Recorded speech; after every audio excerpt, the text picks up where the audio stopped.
हाय लोगोफोर, नोंथांमोननि गेजेराव आङो दिनै दोंसे शायरी भिडिअ लानानै फैदों। शायरीखौ लिरनानै हरदों अनिल बर', जिल्ला नलबारि, गामि माहिना।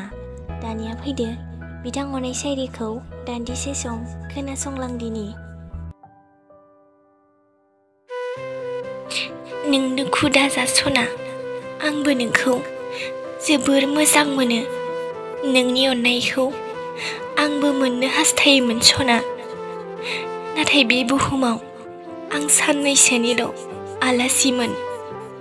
ओंखायनो आङो नोंनि अननायखौ बोजबना लानो हायाखैसै।